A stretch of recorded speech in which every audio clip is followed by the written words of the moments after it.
DSC preparation కి మిగిలిన తక్కువ సమయాన్ని డిఎస్సి 2024 యాప్ లేదా DSC2024.com తో జాబ్ ని సాధించండి. వయస్సు పైబడుతున్న వివాహం కాని యువకులే వారి టార్గెట్. పెళ్లి కోసం ఆతృతగా ఎదురు చూస్తున్న వారికి అందమైన అమ్మాయిని ఎరగా వేస్తారు. మంచి సంబంధం, లక్షణమైన అమ్మాయి అంటూ నమ్మిస్తారు. అలా వారి ట్రాప్లో పడ్డాక కమిషన్ పేరుతో లక్షల్లో లాగేస్తారు.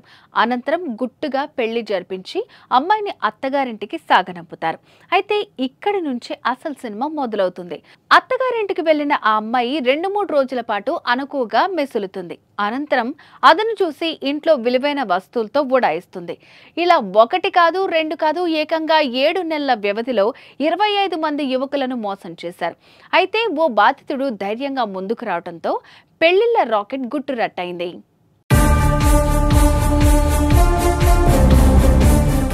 ఉత్తరప్రదేశ్లోని మహారాజ్గంజ్కు చెందిన అనురాధ పాశ్వాన్ గతంలో ఓ ఆసుపత్రిలో పనిచేసింది.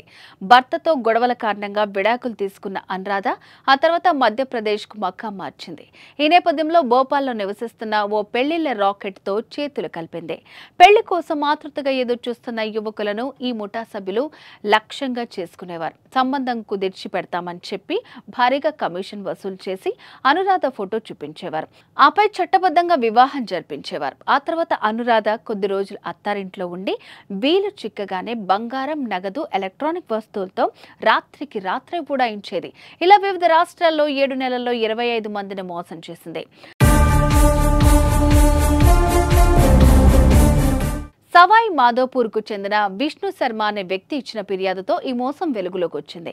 సునీత, పప్పు మీనా అనే 2 ఏజెంట్లకు 2 లక్షలు చెల్లించి అనురాధతో పెళ్లి సంబంధం కుదుర్చుకున్నానని, ఏప్రిల్ 20న స్థానిక కోర్టులో వివాహం చేసుకున్నానని విష్ణు శర్మ చెప్పాడు.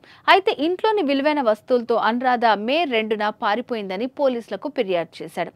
ఇక శర్మ ఫిర్యాదుతో రంగంలోకి దిగిన పోలీసులు ఒక కానిస్టేబుల్ను పెళ్లి కొడుకుగా నమ్మించి పంపించారు. ఏజెంట్తో సంప్రదింపులు జరపగా అనురాధ ఫోటో చూపించారు. ప్రత్యక్షంగా కలిసి మాట్లాడాలని చిరునామా తీసుకున్న కానిస్టేబుల్ ఆ వివరాలను ఉన్నతాధికారులకు అందించాడు. దీంతో పోలీసులు రైడ్ చేసి అనురాధను అదుపులోకి తీసుకున్నారు. ఈ ముఠాలో రోష్ని, రఘుబీర్, గోలు, మజ్బూత్ సింగ్ యాదవ్, అర్జున్ అనే మరికొందరు నిందితులు ఉన్నట్లు పోలీసులు గుర్తించారు. ప్రస్తుతం వారి కోసం పోలీసులు గాలిస్తున్నారు. అయితే ఈ విషయం తెలుసుకున్న మిగిలిన బాధితులు కూడా స్టేషన్కు క్యూ కడుతున్నారు.